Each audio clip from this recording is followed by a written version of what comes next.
नमस्कार, next 9 news देख रहे हैं आप। आपके साथ मैं हूं मानसी जायसवाल। महाराष्ट्र की सियासत में लगातार उठापटक देखने को मिल रही है। सियासत लगातार गरमाती हुई नजर आ रही है। एकनाथ शिंदे, देवेंद्र फडणवीस, वहीं दूसरी तरफ उद्धव ठाकरे का गुट। लगातार इन दोनों के बीच में तनातनी देखने को मिल रही है। वहीं राहुल गांधी ने सावरकर पर जो बयान दिया, उसके बाद लगातार सियासी घमासान बढ़ता हुआ नजर आता है। हमने देखा है कि राहुल गांधी ने सावरकर पर जब से बयान दिया है, तब से उद्धव ठाकरे ने कांग्रेस पार्टी को चेतावनी दी है कि सावरकर पर सोच समझकर बयानबाजी दे। लेकिन राहुल गांधी इस मामले पर नरम होते हुए नजर नहीं आ रहे हैं। कांग्रेस पार्टी के अभी जो नेता है पवन खेड़ा, उन्होंने सावरकर पर एक और जो है वो बयान दे दिया है, जिसके बाद उद्धव ठाकरे गुट ने दोबारा से नाराजगी जाहिर की है। हमारे साथ इसी मुद्दे पर चर्चा करने के लिए ऋतिक मौजूद हैं। और ऋतिक, पहला सवाल यही बनता है कि एकनाथ शिंदे और देवेंद्र फडणवीस लगातार ये बात कह रहे थे कि जो उद्धव ठाकरे ने कांग्रेस पार्टी का समर्थन करती है सावरकर के बयान को लेकर के, लेकिन उद्धव ठाकरे ने चेतावनी तो कांग्रेस पार्टी को दे दी, राहुल गांधी को भी चेतावनी दे दी। लेकिन पवन खेड़े के बयान से आपको क्या नजर आता है कि क्या वाकई कांग्रेस पार्टी सावरकर के बयान पर कमजोर होती हुई नजर नहीं आ रही है? बिल्कुल नहीं, कांग्रेस पार्टी सावरकर के बयान पर ना पहले कमजोर हुई थी, ना अभी कमजोर होती हुई नजर आ रही है। आपको याद होगा जब राहुल गांधी भारत जोड़ो यात्रा कर रहे थे, तब भी उन्होंने सावरकर पर जो है सवाल जवाब किए थे। हालांकि उद्धव ठाकरे को गुस्सा आया था, उद्धव ठाकरे ने उस बयान को लेकर राहुल गांधी को घेरा था। लेकिन आपको ये भी याद होगा कि राहुल गांधी की जब संसद की सदस्यता को रद्द कर दिया जाता है, तो उद्धव ठाकरे भी इसका विरोध करते हैं। वो कहते हैं कि इस तरीके की सदस्यता रद्द नहीं की जा सकती है। लेकिन सबसे बड़ी बात है कि कांग्रेस पार्टी लगातार जो बयान देती है उस पर जो है डिपेंड रहती है, और उसको ये बात नहीं कहती कि उन्होंने झूठ बोला है। राहुल गांधी जितने भी बयान दिए हैं वो हमेशा से यही कहते आए कि उसको लेकर हम माफी नहीं मांगेंगे।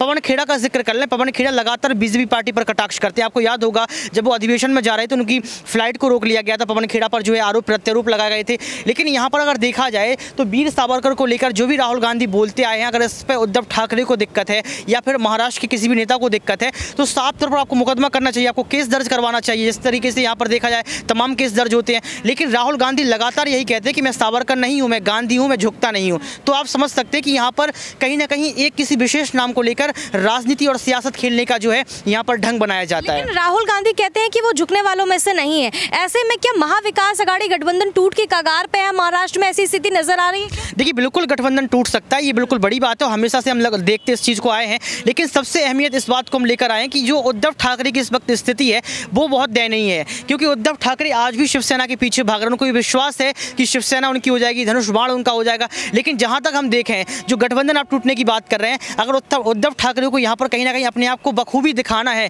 कि आखिर उद्धव ठाकरे हैं कौन, तो उनको अपनी पार्टी का निर्माण करना चाहिए और तमाम नेताओं को जोड़ने का प्रयास करना चाहिए। मानसी, आपको याद होगा कि उद्धव ठाकरे ने जब शिवसेना उनके हाथ से गई थी, जब चुनाव आयोग का फैसला आया था, तो साफ तौर पर उन्होंने एकनाथ शिंदे को चुनौती दी थी। उन्होंने कहा था कि हम देख लेंगे कि आखिर असली शिवसेना का हकदार कौन सा है, आप सड़क पे आइए, जनता ये निर्णय कर देगी। अगर उद्धव ठाकरे ने ये बात बोली है तो आज समय है कि आप इसको सिद्ध करके दिखाइए। तो कहीं ना कहीं हम लोग देखें तो आज संसद से लेकर सड़क तक तमाम मुद्दे को लेकर जो है विपक्ष की पार्टियां विरोध कर रही हैं। लेकिन जो सबसे बड़े मुद्दे हैं देश की जनता के लिए, उन पर किसी का भी ध्यान नहीं है, चाहे वो कांग्रेस हो, चाहे बीजेपी हो, चाहे टीएमसी हो, चाहे एकनाथ शिंदे की जो है यहाँ पर पार्टी की बात कर लो, और चाहे यहाँ पर आप लोग उद्धव ठाकरे की बात कर लो। अच्छा, महाराष्ट्र की राजनीति में राज ठाकरे की क्या भूमिका देखते हैं? राज ठाकरे लगातार ये बयान देते हुए नजर आते हैं कि वीर सावरकर पर जो राहुल गांधी ने बयान दिया वो सही नहीं था। हालांकि उद्धव ठाकरे भी राहुल गांधी की आलोचना करते हुए नजर आते हैं। लेकिन राज ठाकरे की इस पर भूमिका क्या तय करती है? राज ठाकरे ने हमेशा कांग्रेस पार्टी का समर्थन किया। तस्वीरें आपने देखी होंगी, राहुल गांधी के समर्थन में राज ठाकरे आए हैं। ये सियासत है। अगर यहाँ पर वीर सावरकर के लिए अगर राज ठाकरे नहीं बोलेंगे, उद्धव ठाकरे नहीं बोलेंगे, तो पूरा महाराष्ट्र इन पर सवाल खड़ा करेगा कि आप कैसे इनका अपमान झेल सकते हैं। तो ये सियासत में देखा जाता है कि अगर कोई उनके पूर्वजों पर या किसी पर सवाल खड़े करते तो बोलना ज़रूरी होता है। लेकिन ये बात भली भांति समझ रहे हैं यहाँ पर उद्धव ठाकरे और राज ठाकरे कि ये सियासत को बढ़ावा देने के लिए किया जा रहा है। लेकिन अगर यहाँ पर उद्धव ठाकरे, राज ठाकरे कांग्रेस पार्टी का समर्थन करेंगे, क्योंकि अभी आपने देखा कि अरविंद केजरीवाल भी उद्धव ठाकरे के साथ बैठे थे। उन्होंने कहा कि चोर चोर चुरा के ले गए। उन्होंने कहा था कि शिवसेना को चुरा लिया, धनुष बाण को चुरा लिया।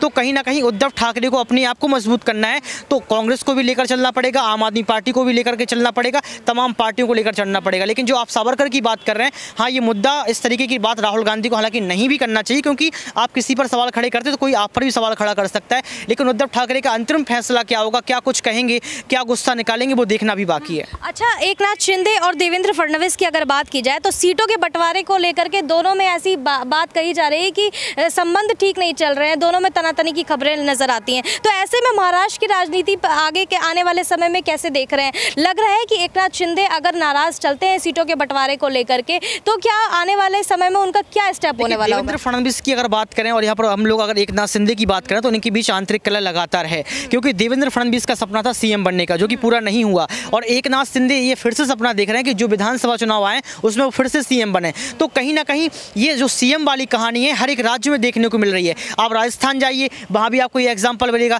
आप मध्य प्रदेश जाइए, ये फिर भी आपको एग्जाम्पल मिलेगा। तो आप समझ सकती हैं कि जो एक बड़ा आरोप बीजेपी पार्टी कांग्रेस और तमाम नेताओं पर लगाती है कि कांग्रेस पार्टी में आंतरिक कलह है, या फिर उद्धव ठाकरे के गुट में जो है आंतरिक कलह है, या फिर टीएमसी में आंतरिक कलह है, लेकिन सबसे बड़ा आंतरिक कलह आज बीजेपी पार्टी में देखने को मिल रहा है। महाराष्ट्र में कैसे सरकार बनी ये आप सभी ने देखा। तो मुझे जहाँ तक लगता है कि यहाँ पर बीजेपी को अपनी स्ट्रेटेजी पर काम करना चाहिए, ताकि जो देवेंद्र फडणवीस और एकनाथ शिंदे का जो आंतरिक कलह है वो खत्म हो सके और यहाँ पर सीट उनके हाथ से ना निकल सके। क्योंकि आप सीटों के बंटवारों को लेकर यहाँ पर अगर बात करेंगे, सीट को आप बांट देंगे तो ये तय है कि उद्धव ठाकरे इसका फायदा पूरी तरीके से उठा लेंगे। विधायकों का गणित समझने की अगर कोशिश करें तो क्या लगता है कि उद्धव ठाकरे के पास तो अभी विधायक के नाम पर कुछ भी नजर नहीं आता, लेकिन एकनाथ शिंदे के पास ज्यादा विधायक है।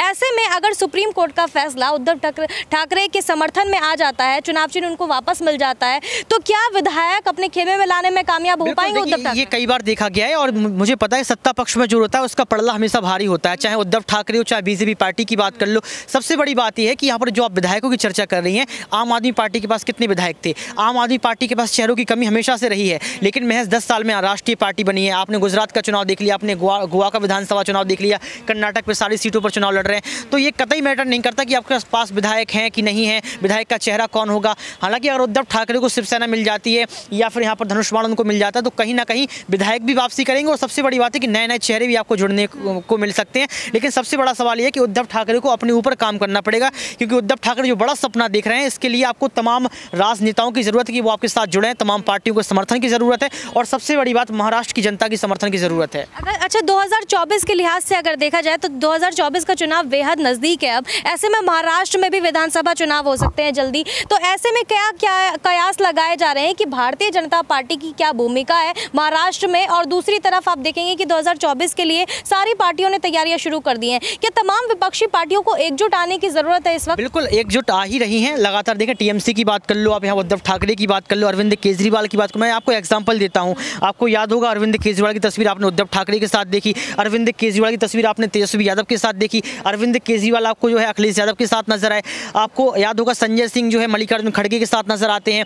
यहाँ पर देखा जाए तो पल्लवी पटेल ने एक बात कही थी कि आने वाले वक्त में हम राहुल भैया और अखिलेश भैया को मिलाने का प्रयास करेंगे। तो कहीं ना कहीं पूरा विपक्ष एकजुट हो रहा है। हालांकि अडानी के मुद्दे को लेकर भी एकजुट हुआ है। अगर ये महागठबंधन होता तो कहीं ना कहीं बीजेपी को तगड़ा झटका लगेगा। बिल्कुल, अभी सवाल यही बना हुआ है लेकिन कि महाविकास अघाड़ी गठबंधन क्या टूट की कगार पर है? राहुल गांधी क्योंकि अपने बयान पर अड़े हुए हैं, वहीं दूसरी तरफ कांग्रेस पार्टी भी वीर सावरकर के मुद्दे पर घेरने से कांग्रेस पार्टी को बच नहीं रही है। तो लगातार ये बात कही जा रही है। आपकी इस मामले पर क्या राय है, हमें कमेंट करके जरूर बताएं।